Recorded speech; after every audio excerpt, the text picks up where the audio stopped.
लेकिन आपने ये नहीं लिखा अगले महीने तक अगर आप जिंदा न रहे, अगला महीना शुरू होने से पहले अगर आपका इंतकाल हो गया तो 1 महीना जो एडवांस तनख्वाह आपके पास जाएगी, इस तनख्वाह को वापस कौन करेगा?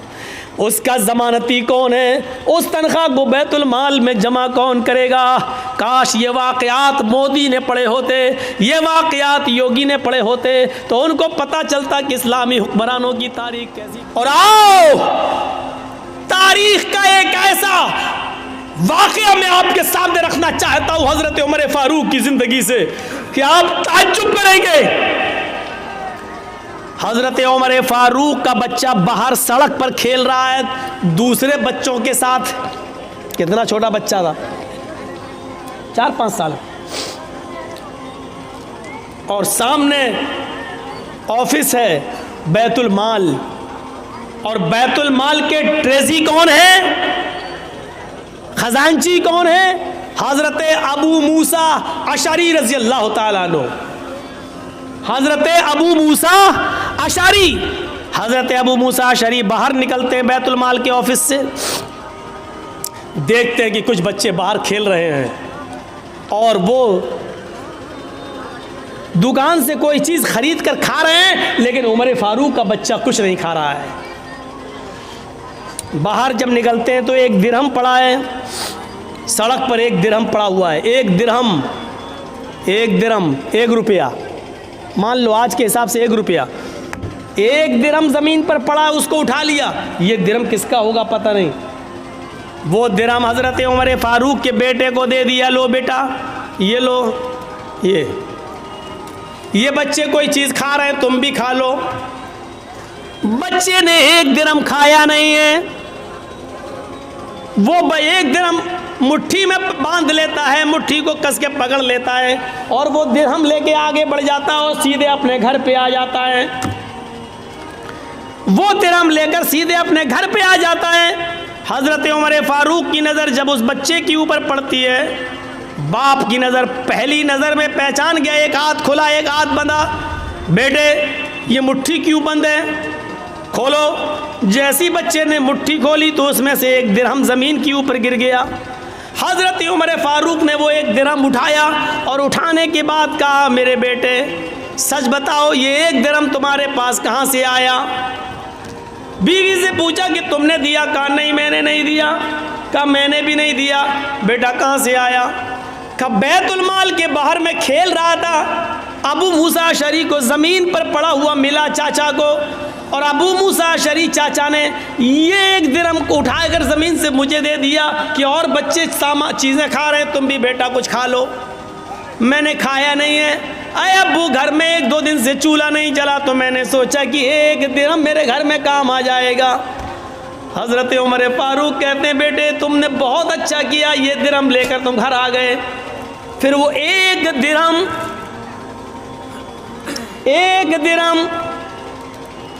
10-20 बीघे ज़मीन पर नाजायज़ कब्जा करने वालों, भू माफिया बनने वालों, गुंडागर्दी करने वालों, इस वाक़े की रोशनी में अपने आप को तलाश करो कि हम कौन हैं। अबू मूसा अशरी के पास 1 दिरहम लेकर हज़रत उमर आते हैं और वो 1 दिरहम रुपया, 1 दिरहम जो लोहे का सिक्का था, इस सिक्के को उठाकर हज़रत अबू मूसा अशरी के सर पे मारते हैं। वो तो अच्छा हुआ कि उनके सर पे पगड़ी बंधी हुई थी, वरना सर फट जाता।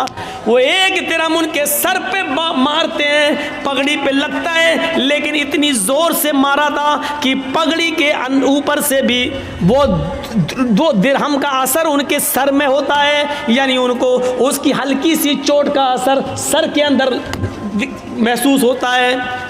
हज़रत अबू मूसा ने कहा, क्या हुआ अमीरुल मोमिनीन? हज़रत उमर ने क्या जुमला कहा, उस जुमले पर गौर करो। कहा, अबू मूसा क्या जहन्नम में दाखिल करने के लिए, जहन्नम रसीद करने के लिए, जहन्नम में पहुंचाने के लिए तेरी नज़र उमर के ख़ानदान पर और उमर के घर पर ही पड़ी थी, कोई और तेरी नज़र में नहीं आया, तेरी नज़र में कोई और नहीं जमा? क्या जहन्नम पहुंचाने के लिए तेरी नज़र उमर के घर पर ही पड़ी थी? 1 दिरहम और 1 दिरहम के बारे में क्या कह रहे हैं? क्या जहन्नम भेजने के लिए तेरी नज़र मेरे ही घर पे पड़ी थी, कोई और नहीं मिला पूरे अरब के अंदर तुझे? कहा क्या हुआ? ये 1 दिरहम का जमीन पर पड़ा था, सारे बच्चे खा रहे थे, आपका बच्चा मुंह तक रहा था, मैंने 1 दिरहम आपके बच्चे को दे दिया, वो कुछ खा ले। कहा 1 दिरहम जब मिल गया था तो तुमने फरमान नहीं सुना, उस 1 दिरहम को बैतुल माल में जमा कर देते, ये तमाम मुसलमानों की अमानत है, अगर कोई पूछता दावा करता तो उसको दे दिया जाता, नहीं तो बैतुल माल में जमा कर दिया जाता, तुमने मेरे बेटे को क्यों दिया? आए अबू मूसा, आज तुमने ऐसा कर दिया, अगर आइंदा तुमने कभी ऐसा किया तो नौकरी से भी निकाल दूंगा, बैतुल माल के चौधराहट से मैं तुम्हें बेदखल कर दूंगा और सजा दूंगा तो अलग। क्या समझ रखा है तुमने?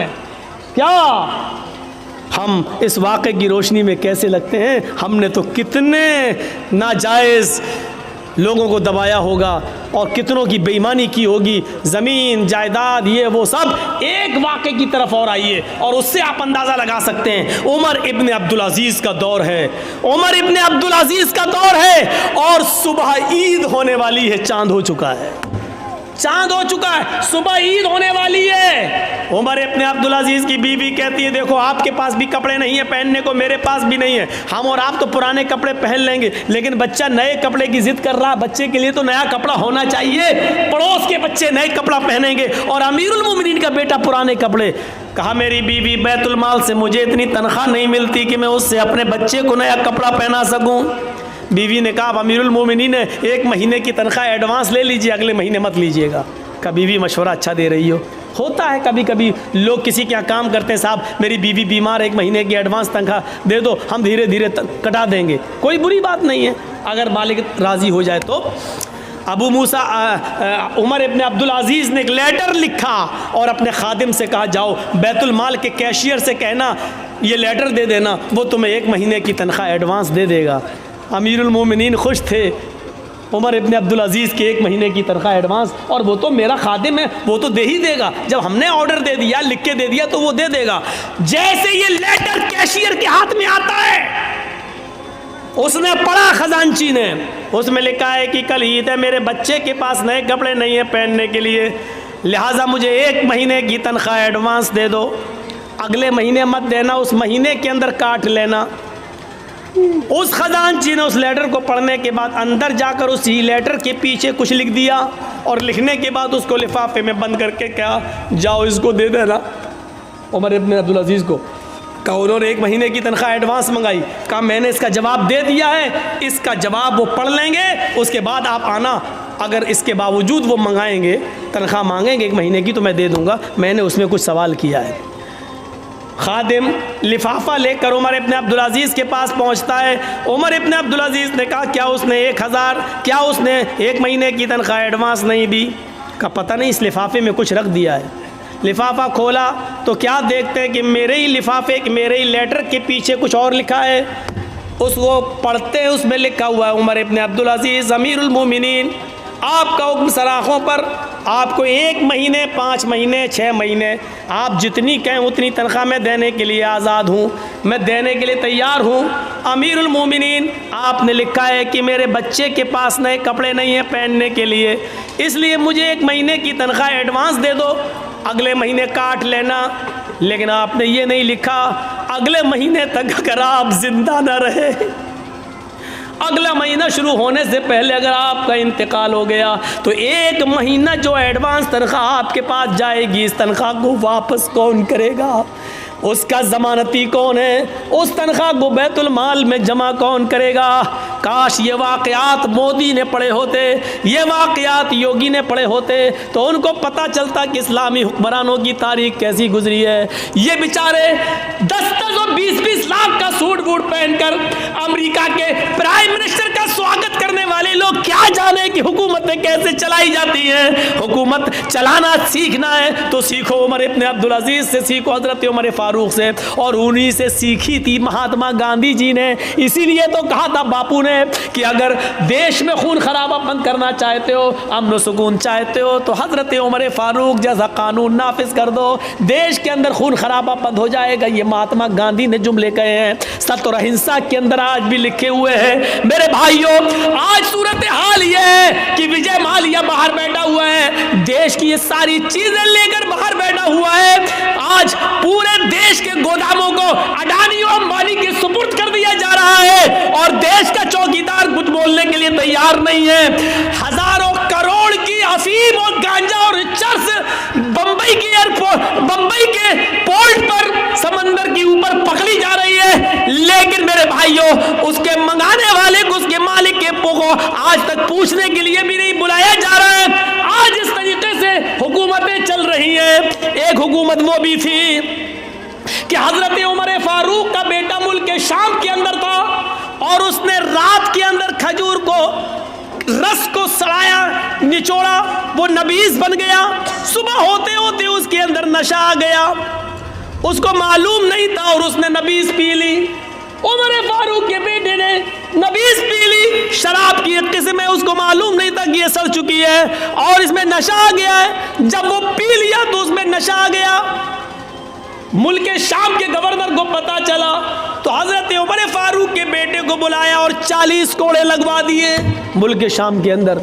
लेकिन मदीने में जब उमर फारूक को पता चला कि मेरा बेटे ने शराब पी ली और यह भी पता चला कि 40 कोड़े लग गए, लेकिन इसके बावजूद लेटर लिखा हमारे प्रयास को कि मेरे बेटे के लिए मैं घोड़ा भेज रहा हूं स्पेशल, उस घोड़े से मेरे बेटे को जल्दी वापस मदीने भेजा जाए। बेटा खुश था कि मेरे अब्बू ने कोई अर्जेंट काम के लिए बुलाया। जब हमारे प्रयास ने उस स्पेशल घोड़े से उमर फारूक के बेटे को भेजा, बेटा जब आया तो उसको उसकी मां से नहीं मिलने दिया, कहा इसको हिरासत में लो। हिरासत में ले लिया अपने लखते जिगर को, अपने बेटे को, और उसको कहा जल्लाद से कि कोड़े लगाओ, 40 कोड़े इसको मेरे सामने मारो। बेटा कहता है अमीरुल मोमिनीन, आए अब्बू जान, एक जुर्म की 2 बार सजा कैसे? 40 कोड़े की सजा तो मैंने मुल्क शाम में खा ली है, धोखे से नशे वाली चीज पी ली, इसके बावजूद मैंने 40 कोड़े वहां खा लिए, फिर यहां क्यों मारा जा रहा है? कहा पहला जल्लाद 10 कोड़े मारेगा, उसके बाद दूसरा मारेगा, क्योंकि 10 के बाद वो थक जाएगा, फिर जितनी जोर से मार पड़नी चाहिए उतनी जोर से मार नहीं पड़ेगी।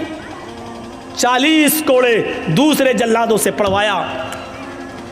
बेटा कहता रहा अब्बू जान, एक जुर्म की डबल सजा, ये बेइंसाफी है। हजरत उमर कहते रहे बेटे मुझे हमारे प्रयास पर भरोसा नहीं है, का अल्लाह की कसम उन्होंने कोड़े मारे लगवाए, हाँ मैं जानता हूं कोड़े लगवाए, लेकिन मेरा दिल कहता है कि हमारे प्रयास ने रियायत बरती होगी, जितनी जोर से कोड़े मारना चाहिए उतनी जोर से नहीं पड़े होंगे, इसलिए कि आप अमीरुल मोमिनीन के बेटे हैं, उमर फारूक के बेटे हैं, ये सोचकर जल्लादों ने हल्के हल्के कोड़े मारे होंगे। आज असली कोड़े अब पड़ेंगे तुम्हारे ऊपर। जब अपनों को सजा देने का रवाज था तो जराइम बंद थे, जब अपनों को बचाया जाता है तो जराइम का अंबार लगता है और जराइम पैदा होते हैं। सीखो, हुकूमत ऐसे चलती है। आए उमर इब्न अब्दुल अजीज, आपको अगर 1 महीने की तनख्वाह दे दूं एडवांस, अगले महीने अगर आप जिंदा नहीं रहे, इंतकाल हो गया, तो 1 महीने की ये तनख्वाह वापस कौन करेगा? हजरत उमर इब्न अब्दुल अजीज रोने लगे और अपनी बीवी से कहने लगे, बीवी, जिस अमीरुल मोमिनीन का कैशियर इतना ज्यादा अमानतदार हो, इतना ज्यादा अल्लाह से डरने वाला हो कि वो अपने अमीर को भी, अपने हाकिम को भी सवाल कर रहा हो, तो मुझे उम्मीद है कि इंशाअल्लाह 1 दिरहम की बेईमानी नहीं होगी। मेरा बच्चा कल पुराने कपड़े ही पहनेगा। 1 महीने की तनख्वाह में एडवांस नहीं लेंगे, क्योंकि हमें ये मालूम नहीं है कि अगले महीने हम जिंदा रहेंगे भी या नहीं रहेंगे। मेरे भाइयों, ये वाक़यात हमें झंझोड़ देते हैं।